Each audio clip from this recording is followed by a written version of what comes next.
കോതമംഗലം നഗരസഭയുടെ ആഭിമുഖ്യത്തിൽ ഭിന്നശേഷിക്കാർക്ക് മുച്ചക്ര വാഹനങ്ങൾ വിതരണം ചെയ്തു. നഗരസഭാ ചെയർപേഴ്സൺ ഭാനുമതി രാജു ഉദ്ഘാടനം നിർവഹിച്ചു.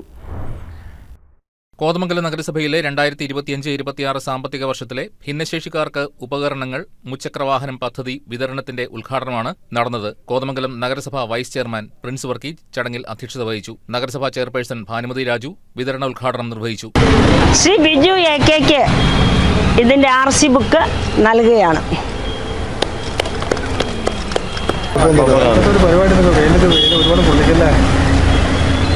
പ്രിയമുള്ളവരെ, കോതമംഗലം നഗരസഭയുടെ പ്ലാൻ ഫണ്ടിൽ നിന്ന് മാറ്റിവെച്ച് ഇതുപോലെ അശരണരായ ജീവിക്കാൻ ബുദ്ധിമുട്ടുള്ള ഭിന്നശേഷിക്കാരായ ആളുകൾക്ക് ഒരു ജീവിത ഉപകാരം എന്നുള്ള രീതിയിലാണ് ഈ പ്ലാൻ ഫണ്ട് ഉൾപ്പെടുത്തിക്കൊണ്ട് ഈ 3 വീലർ 3 പേർക്ക് ഇന്ന് വിതരണം ചെയ്യുന്നത്.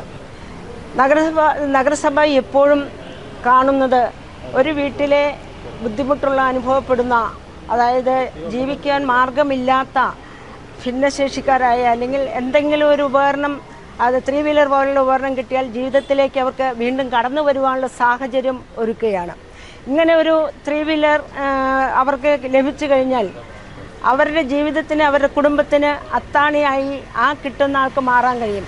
ക്ഷേമകാര്യ standing committee chairman Anoop George സ്വാഗതം പറഞ്ഞു. വികസനകാര്യ standing committee chairperson Abida teacher, ആരോഗ്യകാര്യ standing committee chairperson Sindhu Jijo തുടങ്ങിയവർ ആശംസകൾ നേർന്നു. വിവിധ വാർഡ് കൌൺസിലർമാരായ എൽദോസ് കീച്ചേരി, KP ജലീൽ, മിനി എൽദോസ്, സിനി തോമസ്, ഷിബി ബാബു, കുമാരി അശോകൻ, മിനി മാത്യു, ജാൻസി മാത്യു, മഞ്ജു തോമസ് തുടങ്ങിയവർ യോഗത്തിൽ പങ്കെടുത്തു. കോതമംഗലം നഗരസഭ ICDS സൂപ്പർവൈസർ ബിന്ദിയ V കൃതജ്ഞത രേഖപ്പെടുത്തി. News desk KCV news.